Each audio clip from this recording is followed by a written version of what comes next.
बिस्मिल्लाहिर्रहमानिर्रहीम। अस्सलाम वालेकुम स्टूडेंट्स। प्रीवियस लेक्चर्स में हम एक्सरसाइज 2.1 के फर्स्ट 6 क्वेश्चंस कर चुके हैं। आज हम क्वेश्चन नंबर 7 से ऑनवर्ड कंप्लीट करेंगे अपनी एक्सरसाइज।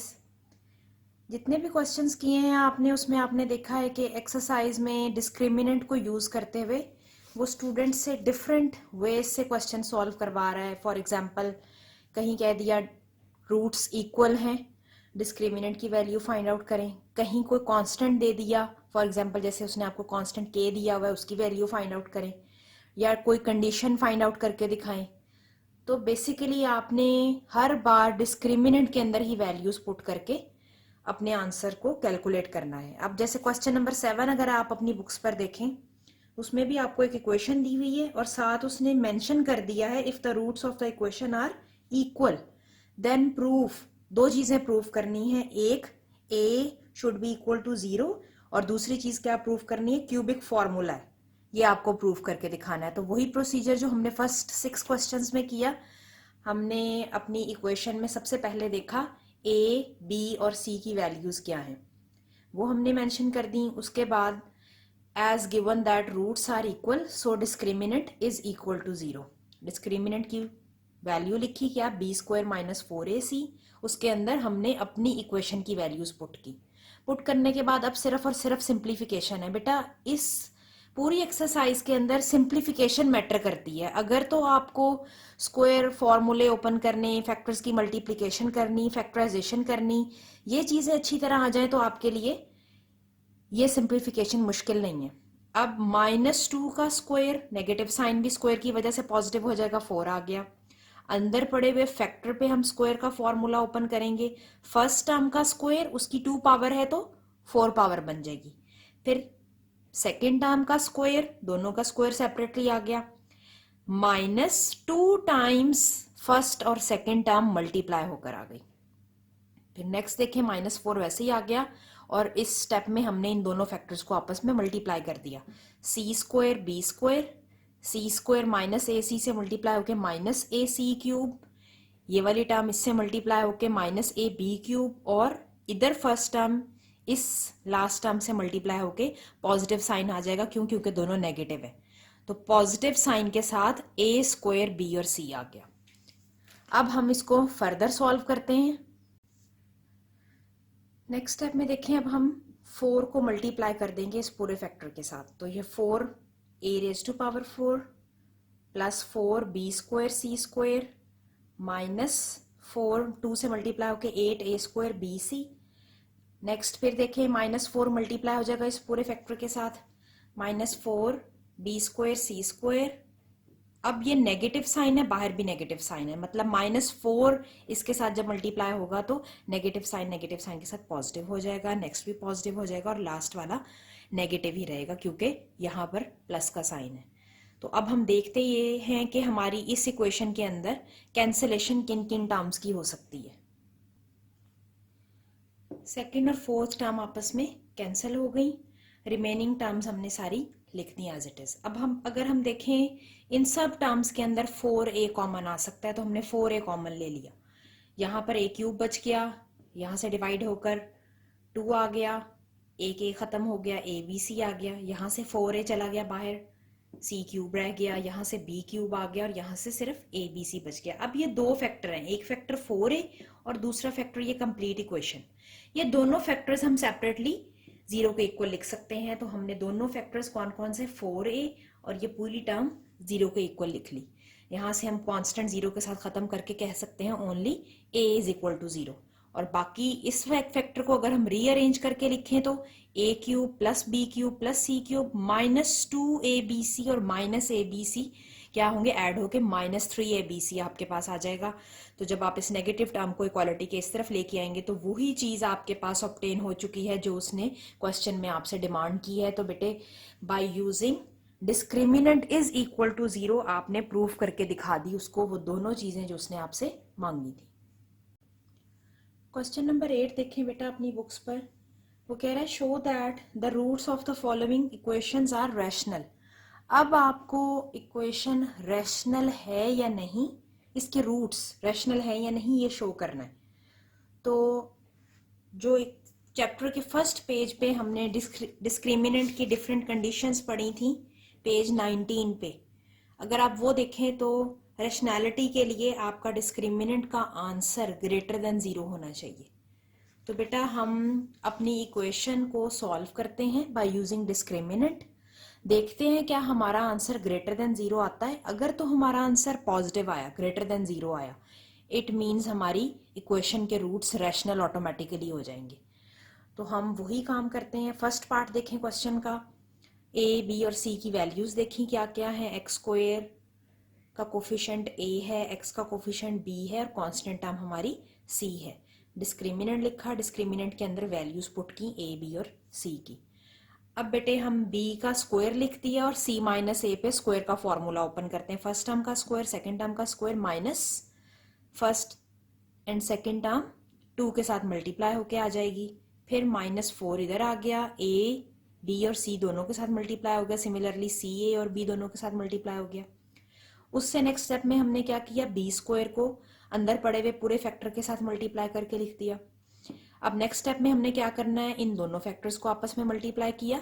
अभी -4 बाहर ही है। अब नेक्स्ट स्टेप में हम क्या करेंगे, इस -4 को भी अंदर पूरे फैक्टर के साथ मल्टीप्लाई करते हैं और देखते हैं क्या हमारा आंसर एक पॉजिटिव नंबर आता है। अब बेटे हमने अपनी प्रीवियस इक्वेशन को 4 से मल्टीप्लाई किया। 4 से मल्टीप्लाई करने के बाद हमारे पास ये पूरी इक्वेशन आ गई। अब हमने इसको सिर्फ और सिर्फ रीअरेंज करके लिखना है। रीअरेंज कैसे करना है, अल्फाबेटिक ऑर्डर में करें आप।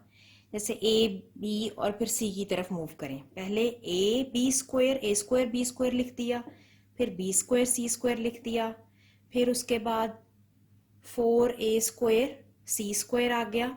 और जो जिन टर्म्स के अंदर ए बी और सी तीनों मौजूद हैं वो बाद में लिख दी। तो अब देखते ये हैं कि हमने इस इक्वेशन से एक पॉजिटिव नंबर कैसे जनरेट करना है। पॉजिटिव नंबर हम ऐसे जनरेट करेंगे, हम अपनी इक्वेशन को कंप्लीट स्क्वायर के फॉर्मूले में क्लोज करने की कोशिश करेंगे। अगर तो स्क्वायर के फॉर्मूले में क्लोज हो गया, पूरी की पूरी टर्म का स्क्वायर आ गया, इट मींस स्क्वायर आपको एक पॉजिटिव नंबर देता है। तो अंदर मौजूद ए बी सी की कोई भी दुनिया की वैल्यू आप पुट कर देंगे, एनी रियल नंबर अगर आप रिप्लेस करके भी देखें, ऊपर पड़े हुए स्क्वायर ने हमेशा आपको एक पॉजिटिव आंसर ही देना है और हमें पॉजिटिव नंबर ही लेकर आना है अपना आंसर। तो हम क्या करेंगे, अब अपनी इक्वेशन को स्क्वायर के फॉर्मूले में बंद करने की कोशिश करते हैं। लेकिन यहाँ तो टर्म्स बहुत ज्यादा हैं, तो हम क्या करेंगे, 3 टर्म्स का स्क्वायर का फॉर्मूला बनेगा हमारा। अगर आपने पढ़ा हो a plus b plus c whole square का फॉर्मूला, वो देखते हैं। वो मैं आपको लिखकर बता देती हूँ एग्जाम्पल से, फिर आप उसी फॉर्मूले को इस क्वेश्चन के साथ कंपेयर करें, फिर देखें कि आपका क्वेश्चन किस फॉर्म में चेंज हो गया।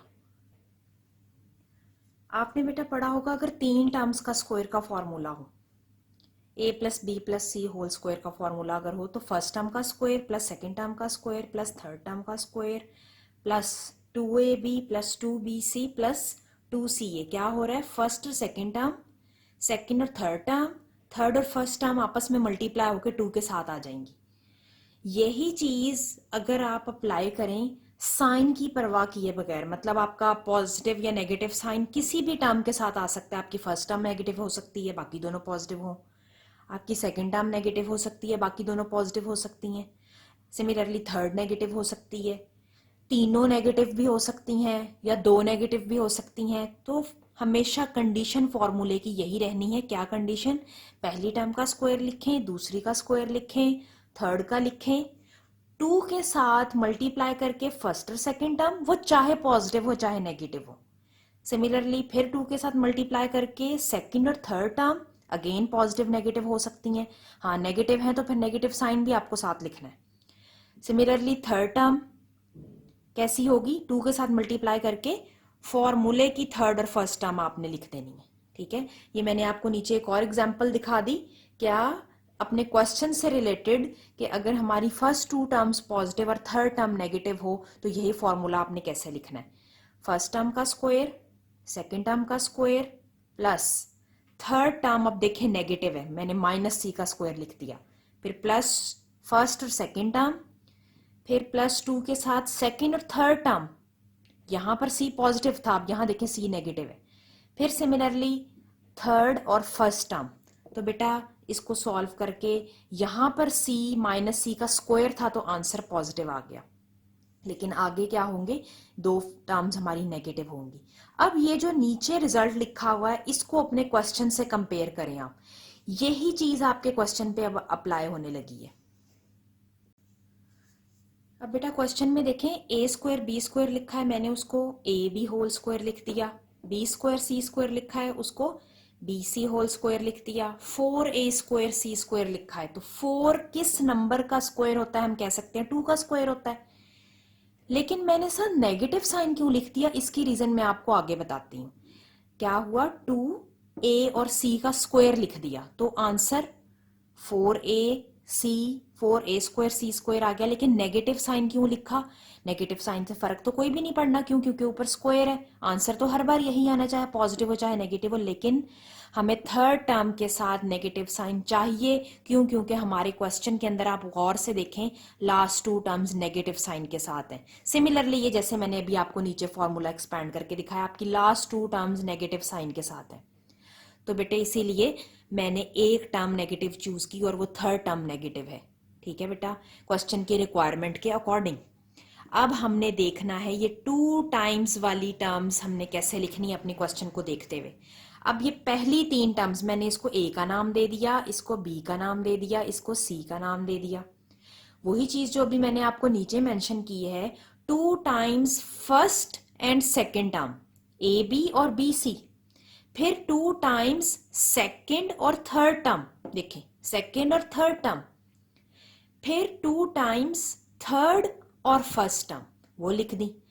अब देखना ये है कि इस इक्वेशन से ये इक्वेशन कैसे लिख दी, वो रीजन मैंने आपको बता दी है, लेकिन क्या वाकई ही ऊपर वाली चीज बन रही है या नहीं, ये आप अभी मल्टीप्लाई करके चेक कर लें।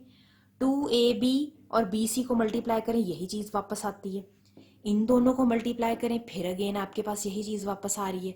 सिमिलरली लास्ट वाली टर्म इनको मल्टीप्लाई करने से आ रही है, मीन्स आप अपने क्वेश्चन को ब्रेक करके लिख सकते हैं।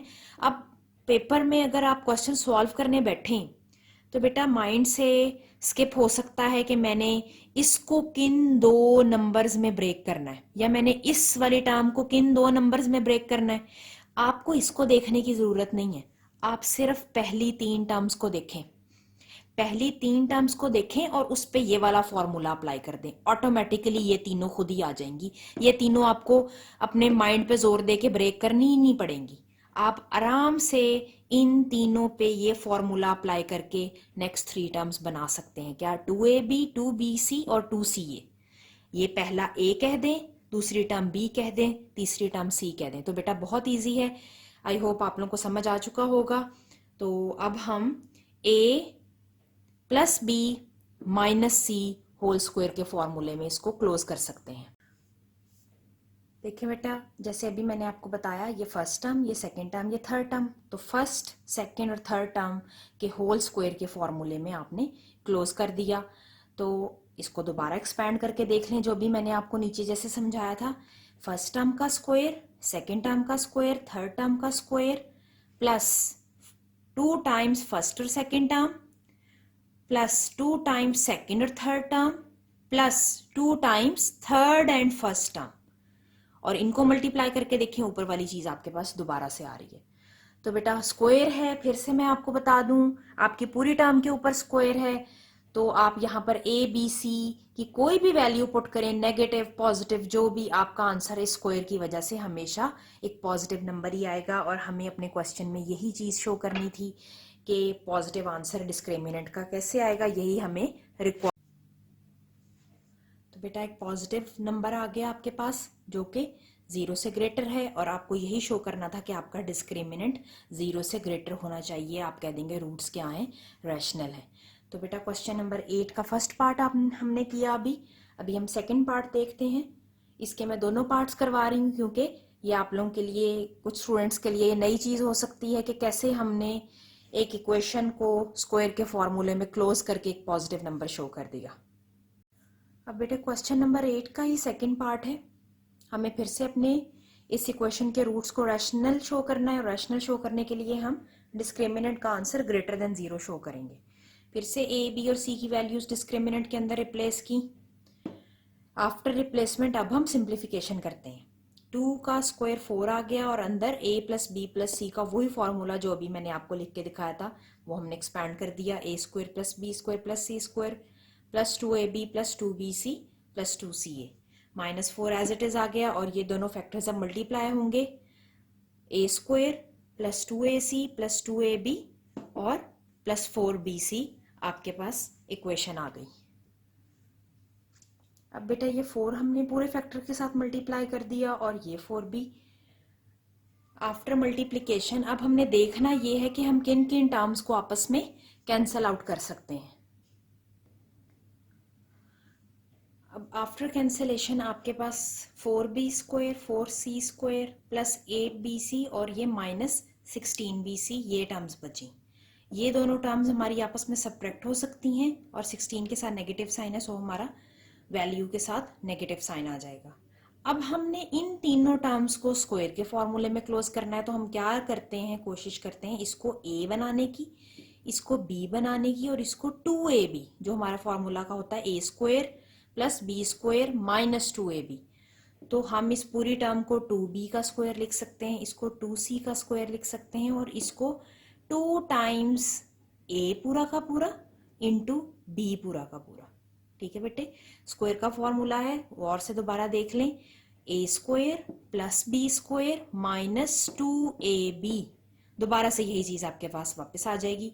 तो हम इसको फर्स्ट और सेकंड टर्म को a और b को लिख सकते हैं स्क्वायर के फॉर्मूले में क्लोज करके विद नेगेटिव साइन और कह देंगे कि as term have square power so it will always give positive value. तो आपका आंसर हमेशा क्या होगा, पॉजिटिव नंबर आएगा, 0 आएगा। तो आप कह देंगे रूट्स क्या हैं, रैशनल है। अब बेटे क्वेश्चन नंबर 9 और 10 में वो आपसे सेम चीज डिमांड कर रहा है कि आपको इक्वेशन के रूट्स रियल शो करने।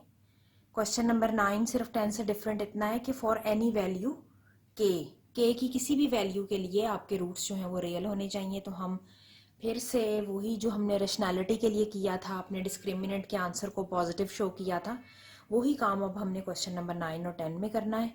इक्वेशन में a, b और c की वैल्यूज आप क्या करें, डिस्क्रिमिनेंट में रिप्लेस करें। यहाँ पर स्क्वायर का फॉर्मूला ओपन किया, नेक्स्ट स्टेप में क्या किया, इसको फर्दर सॉल्व किया और फिर फर्स्ट टर्म को a का स्क्वायर, सेकंड को b का स्क्वायर और 2ab जब आ गया तो हमने इसको स्क्वायर के फॉर्मूले में क्लोज करके कह दिया कि रूट्स क्या हैं, हमारे रियल हैं। क्वेश्चन नंबर 10 में भी आपने एग्जैक्टली ऐसे ही करना है, आपने स्क्वायर के फॉर्मूले में क्लोज करने की कोशिश करनी है। Question number 10 exactly question number 8 के दोनों पार्ट्स की तरह है, ये आप लोगों ने खुद करना है। और एक्सरसाइज के क्वेश्चंस में अगेन मैं रिपीट कर रही हूँ, आपने सिर्फ और सिर्फ डिस्क्रिमिनेंट को यूज करते हुए कभी रूट्स इक्वल, कभी रूट्स रैशनल, कभी रियल और कभी इन दी हुई कंडीशंस को यूज करते हुए किसी कांस्टेंट की वैल्यू फाइंड आउट करनी है, कभी कोई कंडीशन निकाल कर दिखानी है। तो बेटे अगर आपको डिस्क्रिमिनेंट की पेज 19 पे जो चारों कंडीशंस दी हुई हैं अगर वो याद है तो आपके लिए इस एक्सरसाइज को सॉल्व करना बहुत आसान है।